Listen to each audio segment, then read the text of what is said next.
Bonjour à tous et bienvenue.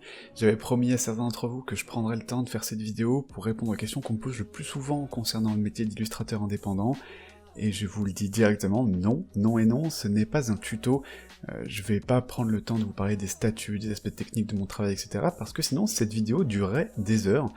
Là, je vais simplement essayer de donner des réponses simples à des questions directes, mais vous allez voir que c'est pas si facile que ça en fait, parce que certaines méritent un peu de réflexion, ou alors de mise en contexte, parce que souvent quand on pose des questions, on a des réponses qui sont sorties du contexte, donc vous dira plein de trucs, oui, il faut facturer tant, faire tout le temps ça, etc.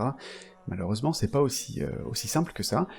J'ai pas non plus la prétention de tout expliquer, clairement, juste de ratisser assez large, et de vous donner quelques infos d'ordre général.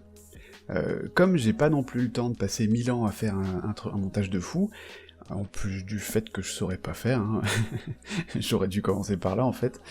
Voilà, je vous mets quelques dessins en arrière-plan, une session de croquis faite un dimanche matin pluvieux, j'espère que ça vous permettra de faire passer le temps et de pas vous ennuyer à mort. Je tiens également, tant que j'y suis, à vous dire qu'au moment où j'enregistre ça, j'ai aucune idée du temps que va me prendre cette vidéo. Voilà, clairement, j'ai encore un peu de mal avec ce genre de trucs, hein, les vidéos privées, les trucs comme ça, je suis encore un gros noob, c'est la découverte totale. Donc je sais absolument pas si ce sera la seule que je ferai parce que ça va me saouler, ou parce que ça va vous saouler vous, hein, d'ailleurs, parce que j'ai quand même quelques doutes sur la qualité de la production, ou alors ça va être un truc super bien, je sais pas, c'est vous qui me direz ça. En attendant, passons directement au vif du sujet. Les questions récurrentes, celles qu'on me pose le plus souvent, qu'est-ce que c'est ? Ben, dans un premier temps, la première question qui revient, surtout, c'est quel prix demander en échange de mon travail ? C'est une très vaste question, comme on va voir, il y a plein de cas de figure particuliers, il n'y a pas de réponse universelle malheureusement, donc on va essayer de décortiquer un petit peu tout ça. Deuxième question qui revient très souvent, comment est-ce que je trouve des clients ? Ok, je suis toujours un peu embêté quand on me pose cette question parce que, bah j'ai pas de technique secrète, concrètement, et puis c'est un peu une question de dresseur Pokémon. Monsieur, comment est-ce que je fais pour trouver des clients ? Est-ce que je vais dans les herbes hautes ? S'il y en a un qui se pointe, est-ce que je lui jette une facture dans la tronche pour le capturer ? Voilà, j'ai l'impression que c'est un peu comme ça, quelquefois, quand on pose la question, c'est un peu obscur. Une autre version de cette question, c'est si je veux faire du chara-design, par exemple, comment ça se passe ? Est-ce que je crée un personnage, et ensuite je cherche un studio qui veut l'acheter ? Non, c'est pas comme ça qu'on trouve un client, c'est tellement pas comme ça que ça marche que ça me fait un petit peu marrer, donc on va essayer de débunker un petit peu ça aussi. Et enfin, la dernière question qui revient très très régulièrement, c'est « Ok, une fois que j'ai trouvé un client, quelqu'un pour qui j'aimerais bien faire quelques travaux, qu'est-ce que je fais ?» Voilà, je sais qu'il y a telle personne, j'aimerais bien bosser avec, et je sais pas quoi faire ensuite, je suis paralysé, qu'est-ce que blablabla. Ok, donc, on respire un grand coup. On se calme. Et on est parti pour une remise en contexte. Premièrement, combien facturer ? C'est de loin celle qui revient le plus souvent, hein, c'est ce que je vous disais. Avant toute chose, il faut savoir qu'il n'y a pas une façon de se faire payer.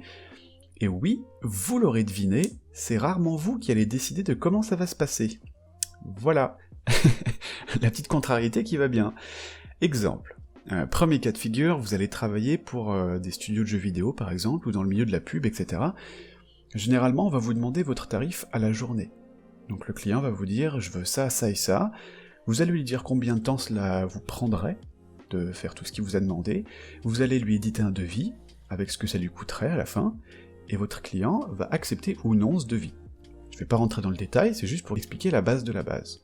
Donc, si votre tarif par jour c'est, disons, 250 € par jour, qu'on vous demande 3 turnarounds de personnages pour des designs, avec des planches d'expression, blablabla, vous estimez que vous en avez pour 5 jours et demi de travail, vous allez donc envoyer un devis à 1250 €. Ok. Par contre, vous faites pas avoir, si le client vous dit « Ok, mais on veut ça en 4 jours », vous n'allez pas dire « Ah d'accord, bon bah ça fait 1000 € du coup ». Non, cette blague. C'est pas comme ça que ça marche. Si on vous demande... En fait, on vous demande autant de travail, mais plus vite. Donc ce sera pas moins cher, au contraire, ce sera plus cher. Donc si vous acceptez, vous allez peut-être rajouter le prix d'une journée dessus, par exemple pour compenser le fait que vous allez faire des journées de 10-12 heures de taf, prendre sur votre temps libre pour faire leur mission, etc.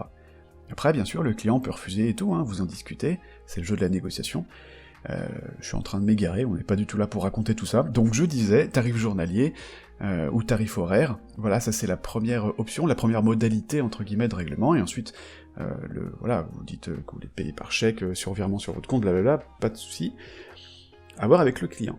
Deuxième cas de figure, deuxième mode, si vous êtes dans l'édition jeunesse, dans la BD, ce sera très certainement différent, vous facturerez des droits d'auteur, et là encore je suis en train de caricaturer tout ça à mort, il y a plein de cas de figure bien spécifiques, mais je sais juste de dégrossir le sujet. Donc c'est-à-dire que votre bouquin, s'il se vend, il vous ramènera un certain pourcentage sur les ventes, qui vous sera reversé par l'éditeur. Ça tourne généralement aux alentours des 10%, parfois moins, très rarement plus. En général c'est moins, parfois beaucoup moins. Et bon, ce sera l'objet d'un autre sujet. Là encore, je rentre pas dans le détail, mais vous entendrez souvent parler aussi d'avance sur droit. C'est l'éditeur qui vous donnera une certaine somme d'argent d'un coup, en amont du projet, donc quand le projet débute, ou avant qu'il soit terminé. Donc comme son nom l'indique, c'est une avance. C'est-à-dire que tant que les ventes d'un livre n'auront pas remboursé les droits d'auteur, à hauteur de l'avance qu'on vous a fait, vous ne toucherez rien. C'est-à-dire, si le client vous donne une avance sur droit de 2000 €, par exemple, les ventes du bouquin, tous les droits d'auteur que le client serait censé vous reverser, il va les garder pour lui jusqu'à ce que ça vaille les 2000 € qu'il vous a filé en avance sur droit, et seulement à partir de ce moment-là, il commencera à vous verser des droits d'auteur, régulièrement. Ok ? Donc ça c'est pour les droits d'auteur, deuxième option.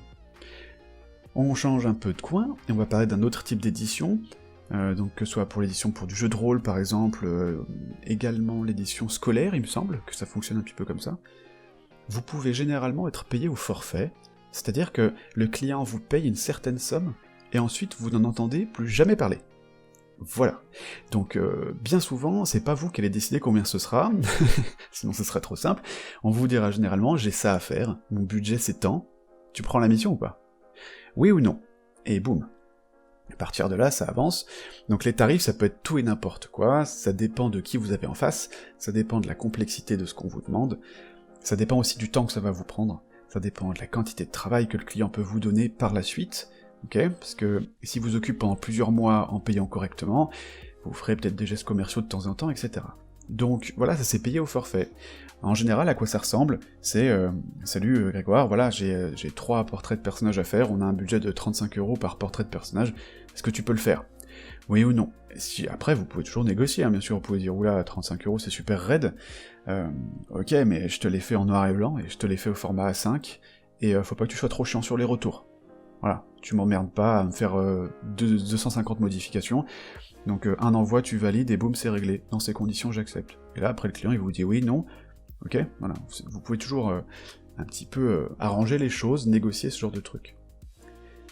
Donc ça, c'était sur les trucs les plus répandus. Il y en a sans doute d'autres, et j'ai grossi le trait, hein. J'ai simplifié les choses.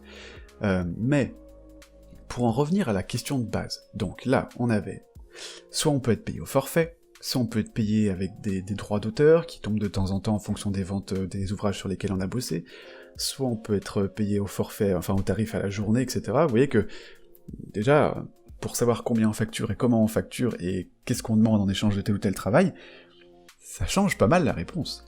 Donc, quand on me demande texto, combien est-ce que je demande pour une illustration ?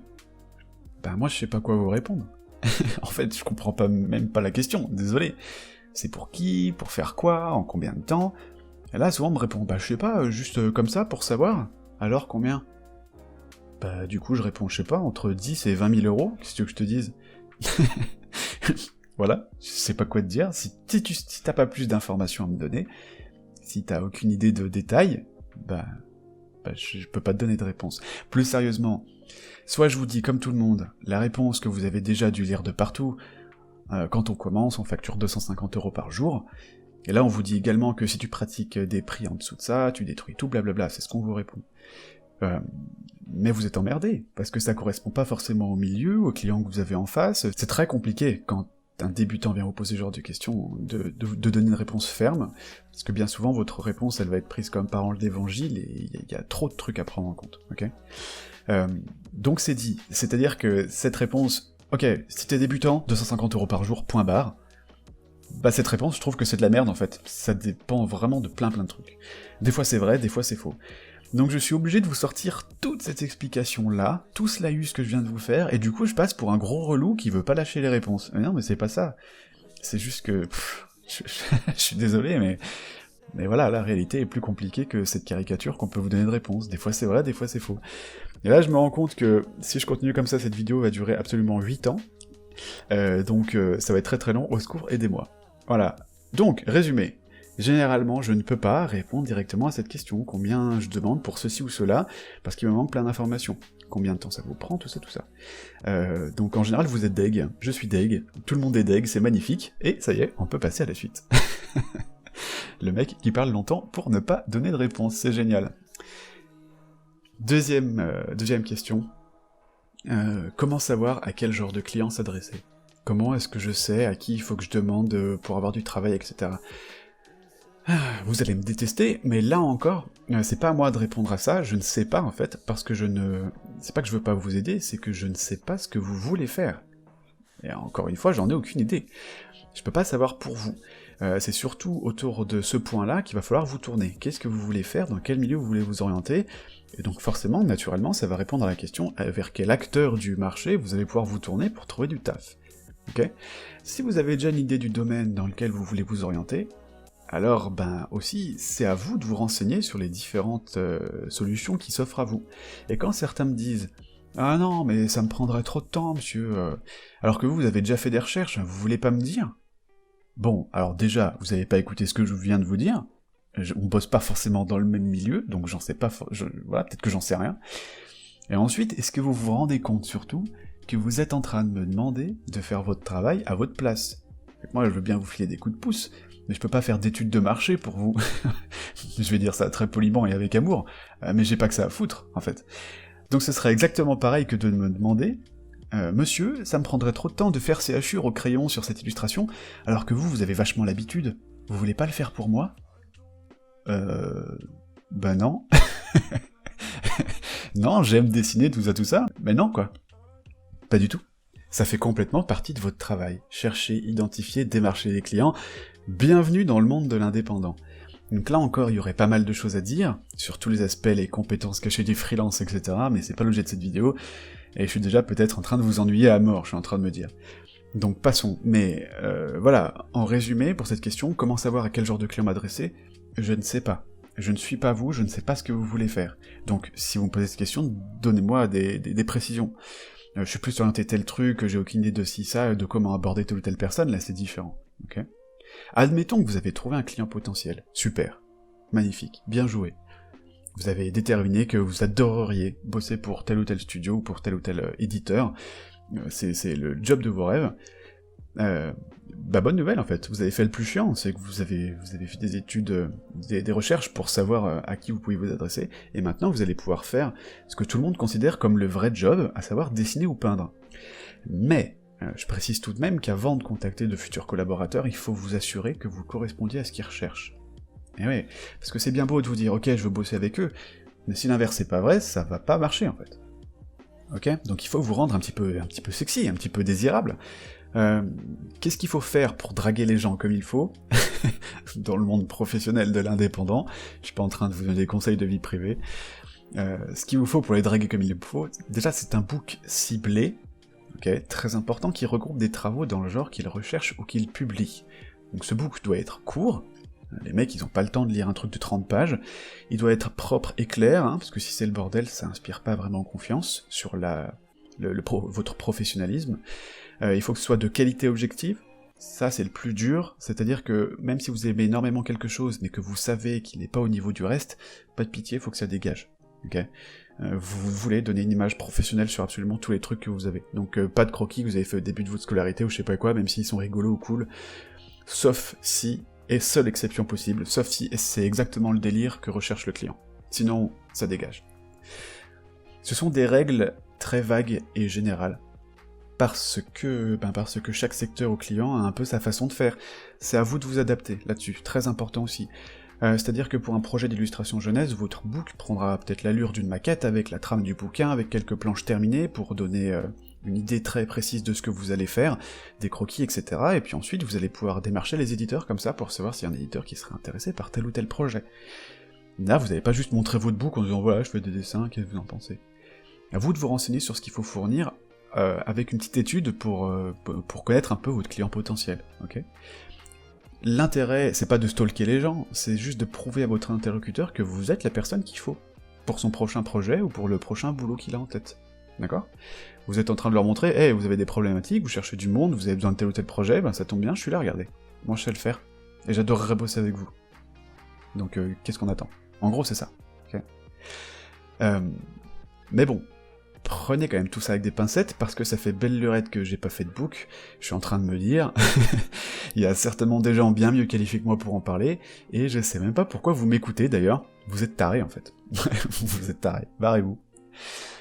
Donc, vous avez tout ça, vous avez trouvé votre client, vous avez un book qui est solide, en tout cas qui correspond, qui est dans le même délire, bah bravo, vous avez bien bossé, à présent vous pouvez officiellement entrer en contact avec le client de vos rêves. Il n'y a pas 36 000 solutions, hein. On envoie son book par mail en général. À noter que le mail doit respecter les mêmes règles que le book, c'est-à-dire qu'il doit être ciblé, il doit être court, il doit être clair et il doit être efficace. Et surtout, il doit donner une image professionnelle de vous, bien sûr. Donc ça veut dire que vous pouvez oublier le mail copier-coller que vous envoyez à 50 boîtes en attendant que l'une d'elles vous réponde.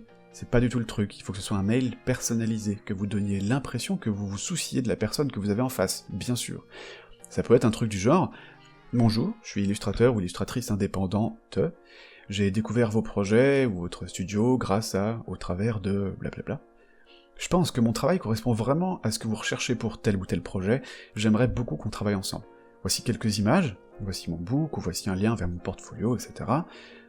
Si jamais ça vous intéresse, n'hésitez pas à me joindre, formule de politesse, blablabla. D'accord ?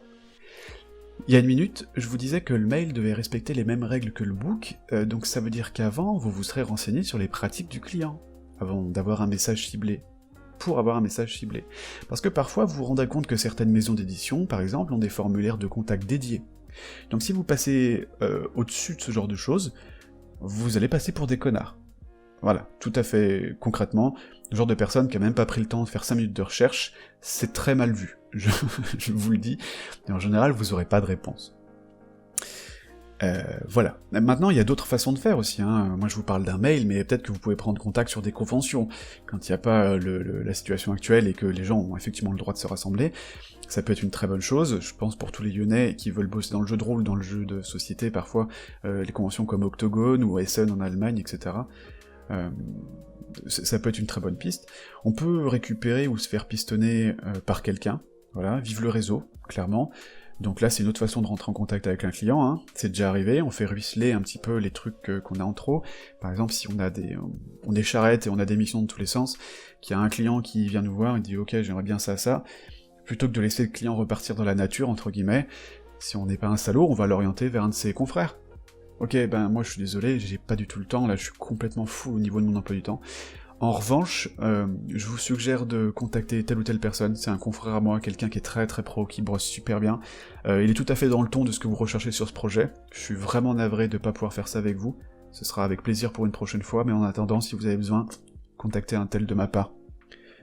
Voilà, ça marche souvent comme ça aussi, donc c'est une autre très bonne façon de récupérer un client, parce que le mec il a entendu du bien par rapport à vous, et puis après, pour l'illustrateur ou l'illustratrice qui vous a envoyé la commande, vous renverrez l'ascenseur le jour où il y aura besoin, et ça fait une bonne ambiance. Je suppose aussi qu'on peut être contacté via les réseaux sociaux. Je dis je suppose, j'en sais rien, parce que vu la présence nullissime que j'ai sur les réseaux sociaux, je vous cache pas que ça m'arrive pas tous les 4 matins. Voilà. Donc ça peut être une piste. Si vous êtes très présent sur les réseaux sociaux, bien sûr que ce sera une force, ok ? Maintenant, ça prend du temps, à vous de savoir si ça vaut le coup. Là encore, c'est un autre débat, je ne sais pas pourquoi je m'engouffre là-dedans. Voilà. Une fois que vous êtes entré en contact avec votre client, il vous reste plus qu'à croiser les doigts, avec un peu de chance, il y aura une belle opportunité à la clé, en tout cas c'est tout ce que je vous souhaite, et ensuite ce sera une toute autre aventure pour faire évoluer ça à partir d'un coup d'un soir vers une relation stable, entre guillemets, et encore une fois je parle de professionnellement, je vous donne pas de conseils sur votre vie privée. Ça aussi c'est encore un autre sujet. Donc, conclusion. Ça c'était les réponses aux questions qu'on pose le plus souvent. Si vous avez le sentiment que j'ai à peine effleuré la surface, c'est normal. Comme je vous le disais, les sujets sont tellement vastes que si on voulait tout dire, il y en aurait pour des heures. Donc si vous avez des questions, ou que vous aimeriez que je continue à vous raconter ma vie pendant des plombes, déjà vous êtes zinzin, mais vous pouvez toujours essayer de me les poser en commentaire, essayer de me motiver pour que j'en fasse une autre. Mais bon, là tout de suite, je vais déjà aller faire le montage de celle-ci, et si je me débrouille bien, on aura l'impression que j'ai fait tout ça d'une traite, en une seule prise, sans bafouiller, alors qu'en vrai j'ai recommencé le truc plusieurs fois, etc. Vous me direz si je parviens à bien donner l'illusion, si on a l'impression que je suis un pro et que j'ai fait ça toute ma vie.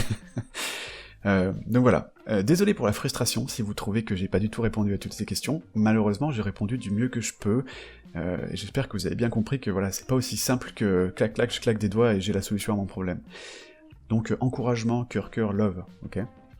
En attendant, j'espère que cette vidéo vous sera quand même un petit peu utile. Merci d'avoir pris le temps et le courage de m'écouter bien sagement. Prenez soin de vous, à une prochaine. Ciao.